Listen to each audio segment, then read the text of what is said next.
working with furniture dealerships, actually 3 dealerships over the life of my time working for someone. And it helped me gain perspective of the whole business in general. I think that starting from the bottom up, I've always in my business career, you know, from the receptionist up to our sales staff, it doesn't matter who you are, we are all one, and everyone is important. That receptionist is just as important as my top salesperson. They're the one that answers that first call and really reflects our company when you first call our company. So going through all the steps, in 1982, I started in sales and worked my way through there, got a good clientele business. I met my future partner at this company, and we both worked very close together. We shared our commissions so that if one person was down 1 month, the other one took care of them, and we basically shared our salaries together. So in 1994, we both decided to start our own business venture called BDI Janie. It was also an office furniture dealership here in Portland. Going on to a statement, my brother has been a business owner for over 30-some years, and he said, you know, the best advice that I can tell you is that if it were easy, everyone would be a business owner, everyone would do it. I really didn't give it much thought, but it keeps coming back to haunt me. It's like, yeah, you're right, if it were easy, everybody would do it. So with that advice, my partner and I, we decided to go forward and get our business organized through our attorney, have all of our corporate documents in order. We went to the SBA. We are both minority woman-owned company. My partner was Asian and I'm Native American. And so we felt that in order to reach out to the government and the state federal agencies, it would be in our best venture to go out and get our certificates showing that we are ownership, we live and breathe our business, and we are truly a 100% minority woman-owned firm. So we continued down that path, went through, and we both believe that family life is crucial as a business owner because you do get sidetracked. You are constantly, even at 10, 11 o'clock at night, you're thinking about, okay, what's going to happen tomorrow? This customer is our first priority. We've got to get that done first. You're the first one in that office. You open the doors, and you are busting to get things out the door. By the time your staff finally gets in there, you feel like half the day's gone. It's like, well, where are you? Well, you know, why haven't you got here yet? And they're kind of looking at me like I'm crazy because I've already put, you know, a good 4 hours in. But they also come in when I need them. And I think that, you know, our other people here spoke about teamwork and the right people. I truly agree with that. You have to have the right mix. But as a small business owner, you're also the last one that's responsible. So you have to try to fit in this wonderful life balance that they call that you should have.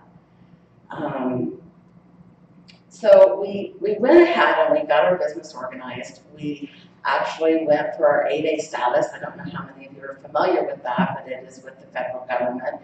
And when you want to be an 8A firm, you better be prepared to have this much paperwork, and your firstborn has to be thrown in there because they want to make sure that they're Native or they're Asian. And you know, you just go through a rigmarole that is beyond belief. And then every year, we found out that you have to redo this, you have to follow through, which means, are you still a Native American? Are you still Japanese? Well, yeah, I was yesterday, so I think I'm still there. But, you know, you think about these questions and you think, this is crazy. But, you know, I guess that they have to protect themselves out in the community. We have a lot of corporations that want to do business with minority women-owned firms because they also sell to the government and they're mandated to buy so much of their goods through a company that is minority woman-owned. So we asked, and it did. It really helped us understand the government and the corporate companies on what they needed from us. So we did grow from this experience. We graduated. We put in our 9 years in 8A. And we succeeded. That's the good news. So we went through, we had our vision, we were going along, and everything was going great. And in 1996, which was 2 years after we had started our company, I was asked to hold the presidency of the Oregon Native American Chamber of Commerce here in Portland. And while serving on the board, I went to many Indian trade shows and marketed our company throughout our chamber as well. So it was a dual source for me. I was able to meet government, state, Native-owned companies that I could relate with. And so during this, I had gone to quite a few, and they had decided, the business owners there, decided to start the U.S. National Indian Chamber, and they asked me to be on the board, and I, of course, said yes at the time. And so in 2002, I was not only the president for the state of Oregon for the Indian Chamber, but I was also on the national. And so during this time, I was able to go to my tribe in Oklahoma, and my daughter works for me as well, and we were able to go and learn the Muskogee Way. And the Muskogee Way is just when we say that, it's going back to our reservation, our nation, and learning about our people and the needs of what they need today and what the future is going to bring for our tribe. So we were able to really get involved and learn about our tribe that I wasn't able to prior to getting into my own company. We had, I think it was actually 2 years ago, we decided to have our whole family go back for the festival. Every year our tribe has a festival. And it was just a true enjoyment. All my grandkids, my husband, my children, we all went to Oklahoma on this venture. And 3 or 4 of them had never been there, never knew what they were going to experience. But in this, we were to some of our traditional games where we play stickball. It's a lot like lacrosse, but stickball, there are no limitations.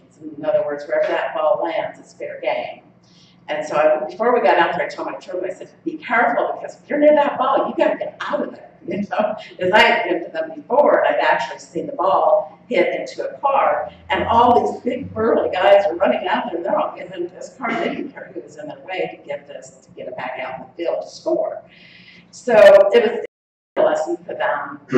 They were able to go back to our family cemetery, my grandmother, where she was buried, and her children, and my grandfather's family as well. So it was a wonderful venture. They got to learn a lot about our nation. My grandson standing there, they had a great time. But it was 102 degrees, so they were ready to go to the pool after that was all over. So, but again, we were able to enjoy the festivities. We were able to market our company. We were able to go out and enjoy ourselves, but also learn the experience of who we are and where we came from. So by 2000, I'm going to move on to our company, but by 2007, we had developed a really great base of clients, and we had just been awarded an $8 million furniture order for a large healthcare provider here in Portland. And our marketing and our business strategies had paid off, and everything was just going fantastic.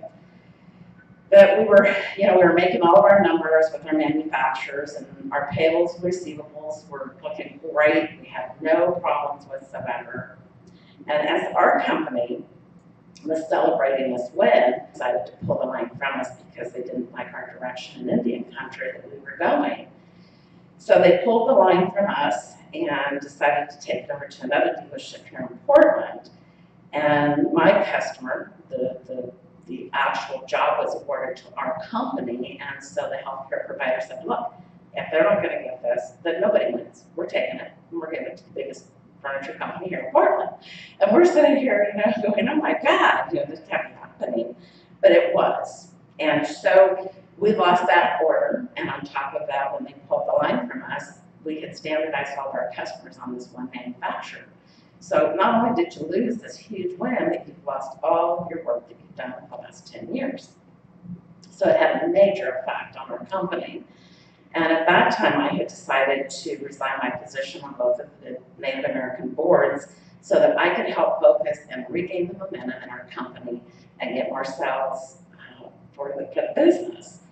But the other impediment that we had was the recession in 2007. And basically, we had to start all over again. We did get another manufacturer that was up and coming in the industry. So we were able to start marketing our company. But, you know, the last thing that a company needs is furniture when there's a recession. You know, they'll sit on a box if they have to keep their doors open.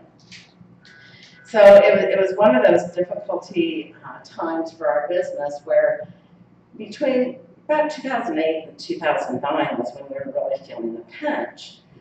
So in, I think it was 2007, we decided to start an LLC company called Indian Country Interior Solutions. And I would run that business, and I would go out and market our company to all the Indian tribes because they had money. The gaming was going, they were building hotels, they were building casinos. So we started rebuilding our company. And we've been successful with the United States, and we actually started doing the furniture, fixtures, and equipment for their hotels and casinos. But in the midst of everything that was going on, I received a call from a business colleague that I'd actually worked for in my past, and he called and he said, "How would you like to start selling office supplies?" And I said, "Well, I'm a business owner, and I'm going to partner with you on a diversity of office supplies, and we'll go out and market to your Indian communities and federal government and state." So I decided, okay, let's go ahead and let's do this, let's get everything going. And fortunately for me, I did this. And we started out small. We were able to land on the Power Administration, which they are located in 5 states that were responsible for all of their office supplies. And we've been very successful. We're small enough that we've been able to go to them and find out what their needs are. What do you want from, you know, what can we do to make your life easier? And so we've grown over the last 5 years with this account and been able to help them create their own buy list and really walk them through our website and to show them that we are strong and that we can be competitive even with the larger corporations. So I try to focus on all 3 companies, and as a business owner, it's just impossible. So in 2012, the decision was made to close BDI Janie and Indian Country Interior Solutions. And then I moved my whole undivided attention into this new company. It was at that time called Indian Country Office Products, to try to blend the Indian Country companies together. So we changed our name in 2012 to Momentum Procurement Group to be able to take all the supplies, the furniture, the design, the AutoCAD capabilities, and roll it all into one company and be able to procure just about anything you want. Which is what Amazon has pretty much done too. As you notice, they keep bringing in food, wine, beer, and you have to continually grow your business. You cannot get trapped inside. And when we talk about if it were easy, anyone could do it, I think you have to be able to think outside that box. If you're not continually offering more of a selection to your business, it gets stagnant. And time passes and all of a sudden you don't have the right marketplace to take your goods to. So we actually have our office supplies on a web. We're doing fantastic again. I must say, after all these years, it's been up and down, just like a recession. You just have to kind of go with the flow. But our biggest competitor in the marketplace, as all of you would know, would be Staples and Amazon. You know, the frustration is trying to get businesses in corporate America and within the federal government to really take a strong look at us and say, you're too small. You know, you can't give me the prices that they can. So as a small business owner, you have to be able to go out and get contracts and the products at the cheapest rate that you can. And when I first went into this, my partner, he had done this, and so we've been competitive in the marketplace, and as we grow, the more you sell, the bigger your discounts. It's just that revolving door. So all small businesses, as they go through their day in life as being a business owner, you have to focus on your sales, your people, and are they the right fit for your company? How do you grow? How do you continually make things happen? Well, we've been asked many times, you know, why don't you partner with Staples with us? You know, you're too small for us. Why don't you partner with Staples? We'll get a hold of Staples. We do business with them, and we'll have you partner with them. And if you see the look on Bill Gates' face last night, it's like, are you kidding me? They're my competitor. You know, I can't do this. We can sell you exactly what they are and offer the same prices. And so it's one of those learning situations that as the economy grows, things go down, you have to be able to go out and preach your story and be competitive. You have to show people that you are a competitive company. And for us, our motto is just do it, just like Nike, you just got to do it. The federal government actually told Staples that they could not be on the GSA schedule this year, which is phenomenal for all of the small businesses. So it gives us another selling tool in our tool bag. And the other thing is to kind of